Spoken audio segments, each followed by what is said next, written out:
Tessa Prewitt nearly cried when the receptionist handed her a glass of cucumber water and whispered, "Welcome to Serenity Hills Spa, Miss Prewitt. You're here to relax now, relax, right?" That word felt like a foreign language to her lately. She had left her laptop, phone, and every ounce of sanity back in Chicago. 3 years of working double shifts, losing her father unexpectedly last month, and then getting dumped by her ex a week later because apparently grief wasn't attractive had finally pushed her to the edge. Her best friend had practically forced her to book this 5-day spa retreat and swore it would change her life. Tessa wasn't expecting change. She was just hoping to sleep through the night without waking up in a panic. The spa was tucked in the Colorado mountains, quiet and surrounded by pine trees and soft mist. Every inch of it looked like it had been peeled out of a luxury travel magazine. She was led to her suite, complete with a fireplace, a private hot tub on the balcony, and a view that looked like it had been hand-painted by nature itself. She dropped her bag and exhaled. For the first time in months, there was silence. No buzzing phone, no emails, no pressure to perform. Just her. And then came the man in the hallway. She'd been walking back from her aromatherapy massage, wrapped in a fluffy ivory robe, hair still damp, when she turned the corner and nearly collided with a tall, broad-shouldered man balancing 2 green juices. Whoa, he caught her by the elbow, steadying her. Tessa blinked up at him. His dark blonde hair was pushed back like he'd just come from a steam room, a towel slung casually over his shoulder. He was barefoot, tan, and annoyingly handsome. "Sorry. I wasn't watching where I was going," she muttered. He grinned, handing her one of the juices. "Then we're both at fault. You look like you need this more than I do." She hesitated. "You're giving me your juice." Let's call it an apology, and a welcome gift. Tessa laughed under her breath. "Do you work here?" "Nope," he said, sipping the other glass. "I'm hiding here same as you." "Hiding? From emails, from board meetings, from life." She raised an eyebrow. "You in finance or something?" He smiled, eyes crinkling. "Something like that." He extended his hand. Lachlan Pierce, Tessa Prewitt. Their hands touched, and something about the moment stretched quiet, electric. She pulled her hand back quickly and cleared her throat. "Well, thanks for the juice," she said, stepping past him. "Anytime," he said, eyes following her with a quiet kind of interest. "Enjoy your stay, Tessa Prewitt." She didn't turn back, but she felt the heat of his gaze all the way down the corridor. The next morning, she saw him again. He was in the yoga class she'd signed up for, though he looked hilariously out of place among the women in leggings. His downward dog was a mess. He gave up halfway through and just lay flat on the mat like a starfish. "Are you okay?" she whispered, trying not to laugh. "I think I pulled something I didn't know I had," he whispered back. By the end of the session, they were walking side by side to the juice bar, laughing like old friends. He was warm, funny, and frustratingly good at asking about her while revealing very little about himself. Every time she tried to dig, he deflected with charm. "So what do you do, Lachlan?" "Damage control, mostly." "That doesn't answer anything." "I'll tell you if you join me for the hot springs later," she snorted. "That sounds like a bribe." "Maybe it is." She didn't want to say yes. She didn't come here to flirt or swim in hot springs with mysterious strangers. But when he smiled at her like that, like she was the most fascinating thing in the room, something in her chest cracked open. "Fine," she said, "but only if you promise not to drown." "No promises." "I'm notoriously dramatic." That evening, the sky turned lavender and gold as they sat in the natural springs overlooking the mountains. Steam curled around them and her body melted into the warmth. "So let's try this again," she said, sipping her water. "What do you actually do, Lachlan Pierce?" He glanced at her, smile faded slightly like he was weighing something. "I run a company," he said finally. "Tech, we build cloud infrastructure for Fortune 500 companies." She blinked. "Wait, like the big kind of company," he shrugged. "Big enough," she stared at him. "You're a CEO," guilty, she laughed, "and you're here in a bathrobe, drinking smoothies and failing at yoga." "I'm also very good at facials," he said proudly. "Don't underestimate me." Tessa shook her head, still smiling. "You're ridiculous. And you're the first person I've met in years who talks to me like I'm not one step away from a heart attack or a quarterly earnings meltdown." She paused. Is that why you came here, to get away from all that? Partly. He looked at her. And partly because I needed to remember who I am when I'm not sitting behind a desk. There was a beat of silence. Something shifted between them, something deeper. I'm sorry about your dad, he said quietly. I overheard you mention it to the massage therapist yesterday. Her chest tightened. Yeah, it's been a rough few weeks. I lost mine 5 years ago, he said. It doesn't get easier, but it does get less sharp. She looked at him. Thanks, that actually helps. He nodded, and for a moment he didn't look like a CEO or a stranger. He just looked like a man who understood. By the third day, they were inseparable. Morning yoga, afternoon hikes, late-night conversations by the fireplace in the common lounge. He made her laugh until her stomach hurt. She called him out on his vague answers and made him open up about his childhood, his work, even his fears. And somewhere between the foot massages and candlelit dinners in the spa's private dining room, something real started to grow. They hadn't kissed yet. But the tension was there, buzzing in the air between them every time their hands touched or their laughter faded into silence. On the fourth evening, he reached for her hand as they sat on the balcony wrapped in blankets.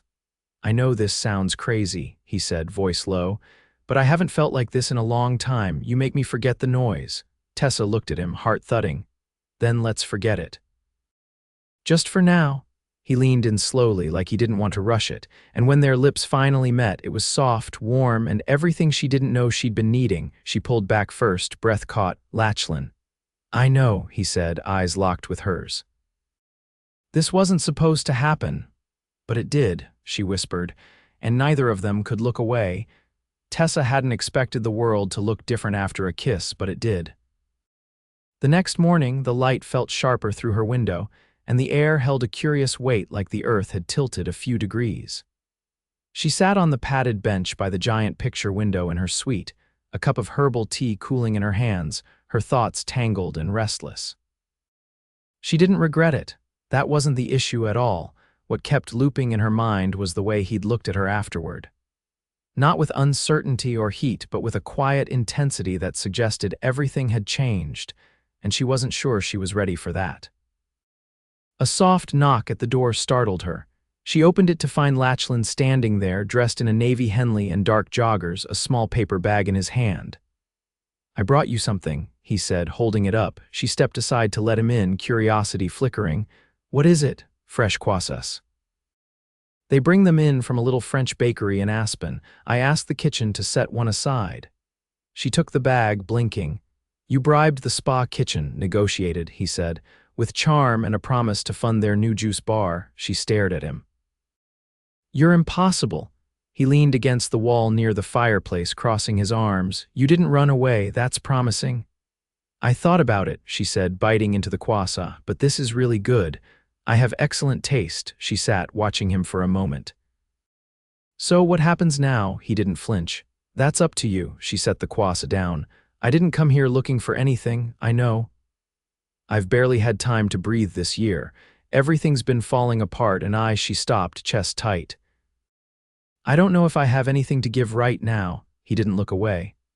I'm not asking for anything, Tessa. I'm just saying I'd like to see where this could go. Her throat worked. Isn't your life complicated? He pushed off the wall, walking toward her slowly. Extremely. But for the first time in years, I don't feel like I'm suffocating in it. You did that. She didn't know what to say, so she said nothing. He reached for her hand, brushing his thumb across her knuckles. I'm flying back to New York tomorrow, he said. There's a board meeting I can't skip. But I want to see you again. She looked down at their hands. You don't even know where I live. Chicago, Hyde Park, top-floor apartment with a cranky radiator and a view of the lake. Her head shot up.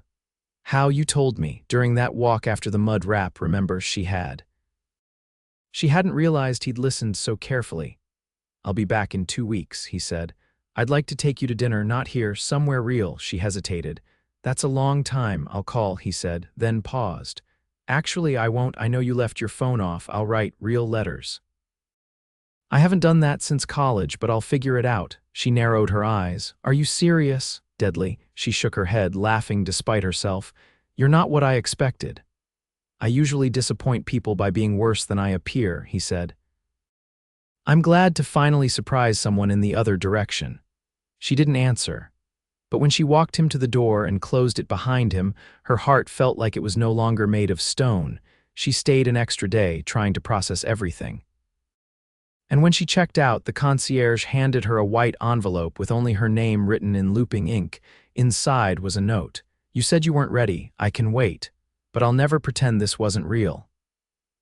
She folded it slowly, tucking it into her jacket pocket like something precious.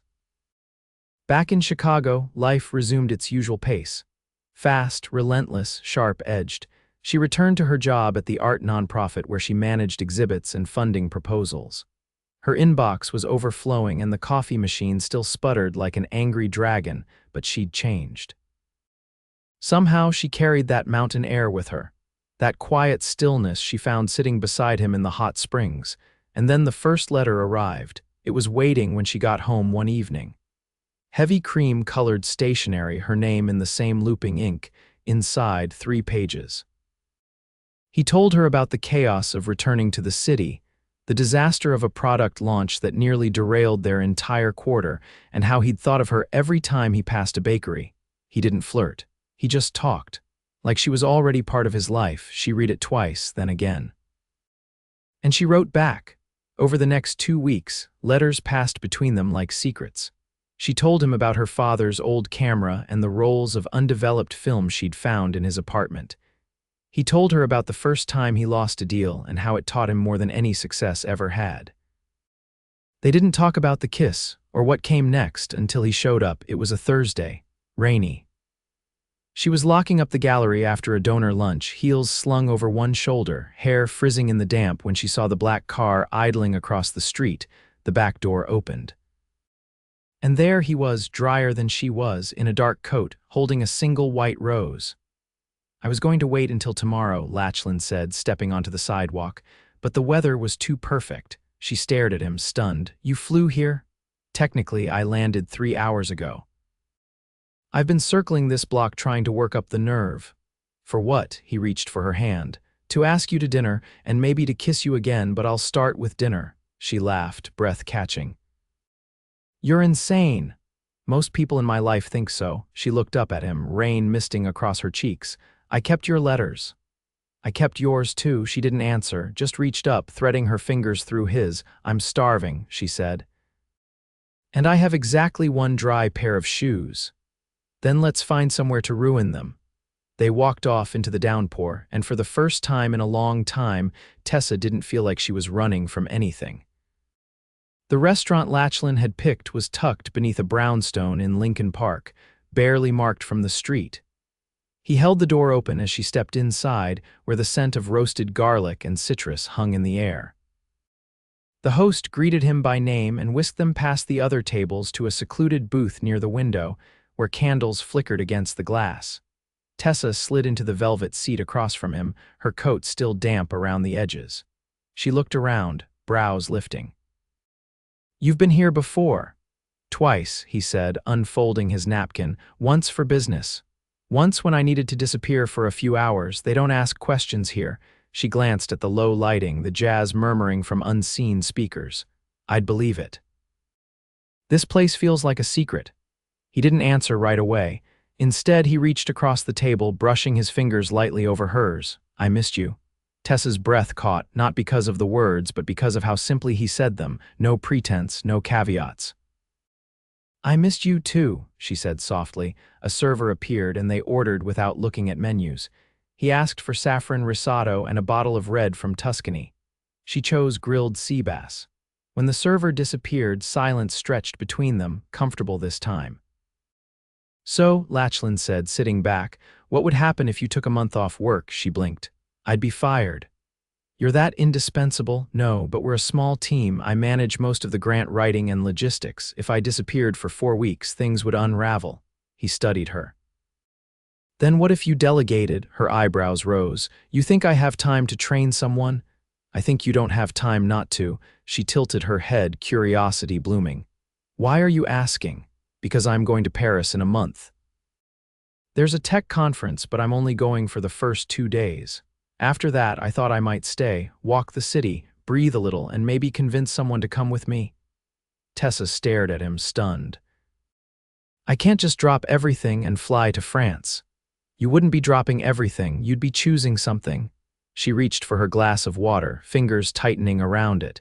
You move through the world like it's all optional. Like escape is always on the table. I've worked hard to make that true, he said quietly, but I didn't always have that choice. I grew up in a 2-bedroom apartment with 3 brothers and a single mom who worked nights cleaning office buildings. I know what it means to have no way out, her lips parted. I don't take this life for granted, Tessa.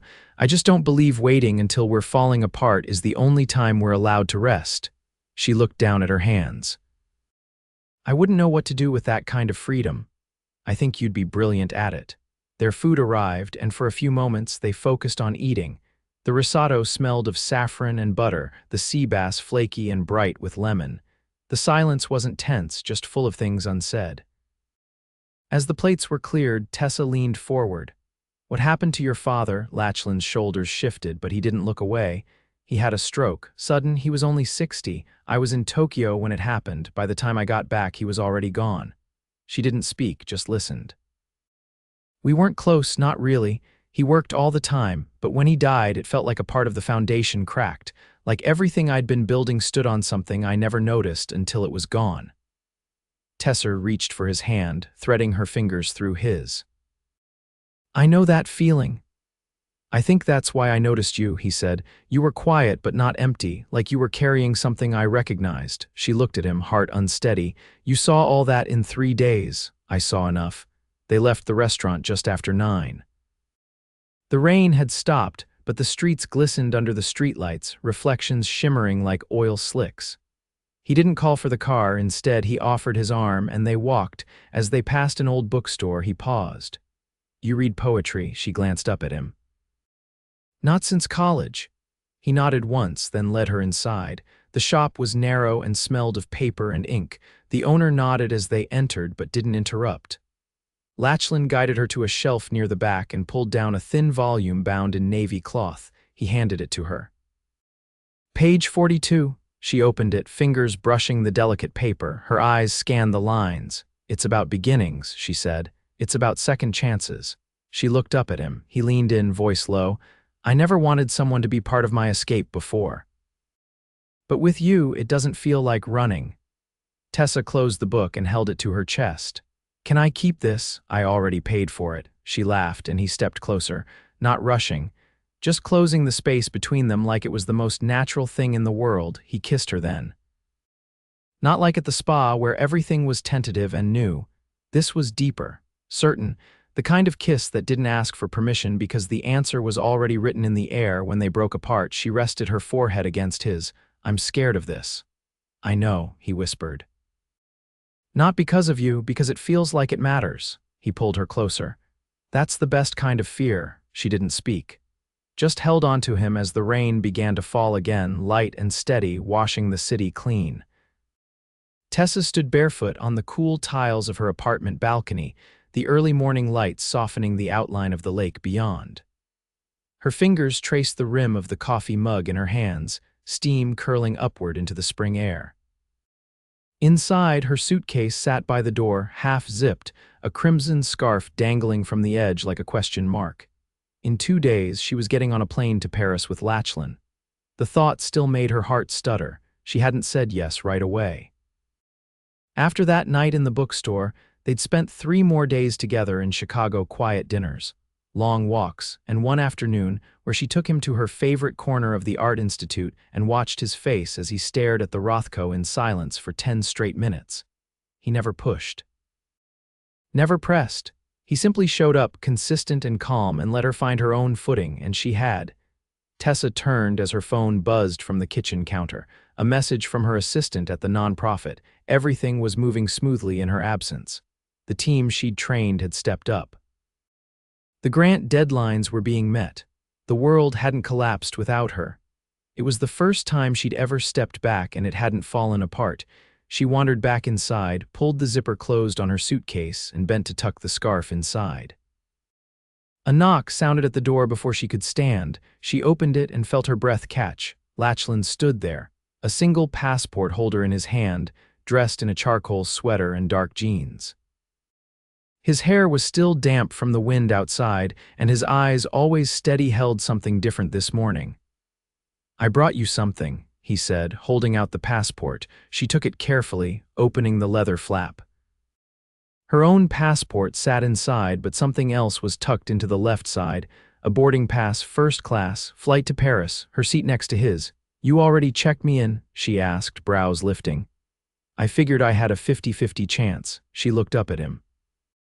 "And if I'd said I changed my mind?" "I would have changed the name to mine and gone alone," he said, "but I would have missed you the entire time." Her fingers gripped the edge of the passport. "You're very sure of things." He shook his head. "Not about most things, but you." His voice dropped. "You're the first thing I've been sure of in a long time." She stepped aside and let him in, the door swinging shut behind him. "I need to say something," she said, setting the passport on the table. "Before we do this." He nodded, his expression unreadable now. "I have no idea what Paris will look like. I don't know if I'll be the woman who suddenly becomes fearless on another continent, or if I'll panic halfway through and want to run back home. But I want to try, not because it's easy. Because I've spent so long being afraid of what happens when I stop controlling everything, and I don't want to live like that anymore." He took a step closer. "You don't have to be fearless, Tessa. You just have to be honest, and you already are." Her voice hitched. "I don't want to lose myself in your world."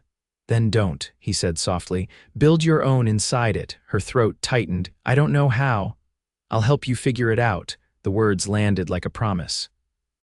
She leaned into him, forehead resting against his chest, feeling the steady rhythm of his heartbeat beneath her palms.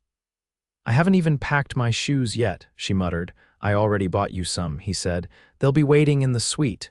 She pulled back, eyes narrowing. "You did not. They're flats, practical. I asked the concierge what women wear when they want to look Parisian but still walk 10 blocks. You're ridiculous." "Possibly, but I'm yours if you'll have me." She exhaled a laugh, shaking her head.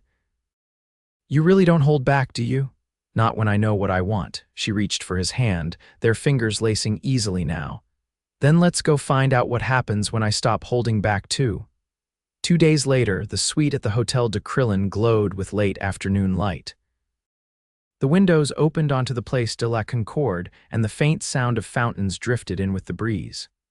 A vase of pale pink roses sat on the table, and a bottle of champagne chilled beside it. Tessa stood by the window in a linen dress, watching the city move below. Lachlan emerged from the bedroom, slipping his watch onto his wrist. "You're quiet," he said. "I'm waiting for it to feel unreal," she said, not turning, but it doesn't. He came to stand behind her, resting his chin lightly on her shoulder. "Because it's not." She turned to face him. "You know, 3 months ago I thought I'd be spending this spring holed up in my apartment, trying to breathe through the grief." He brushed a strand of hair from her cheek. "And now I'm in Paris, with a man I met in a spa, who reads poetry and buys me shoes. And makes me feel like I don't have to carry the weight of everything alone." He bent to kiss her collarbone, slow and reverent. "You never did."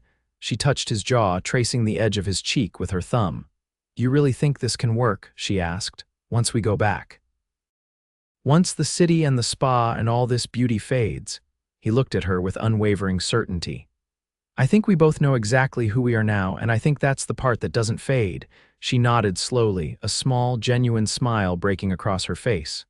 "Well," she said. "In that case, let's be late for dinner," he grinned. "You're learning." They walked out of the suite hand in hand, the door clicking shut behind them.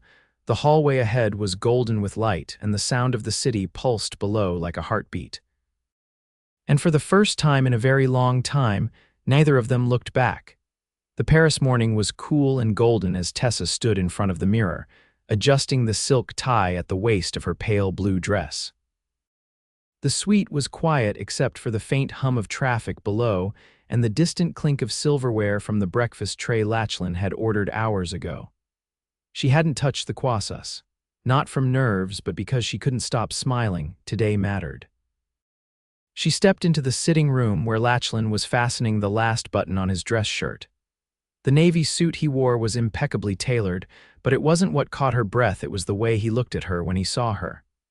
"Is that new?" he asked, voice low with something warm behind it. She nodded.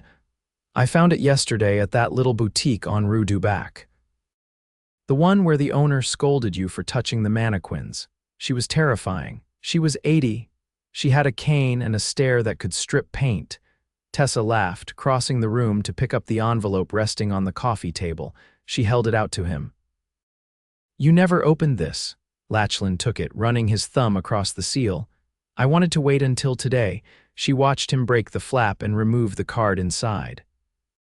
It was the final letter she'd written before leaving Chicago, handwritten, sealed, and slipped into his coat pocket the night before the flight. He hadn't read it yet, insisting he would save it for when they arrived. He read silently, his expression unreadable.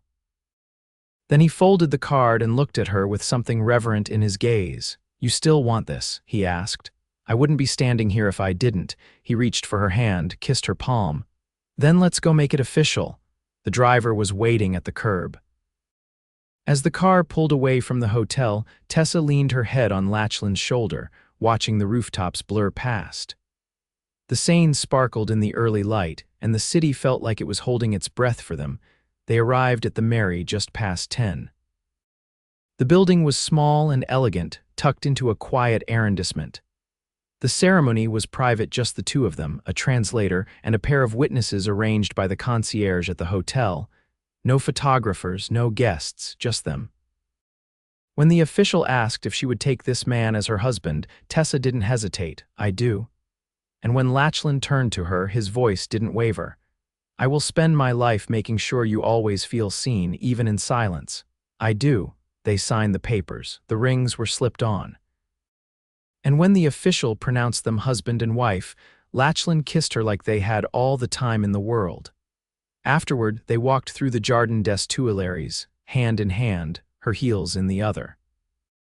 Children passed them chasing soap bubbles, and a violinist played somewhere near the fountains.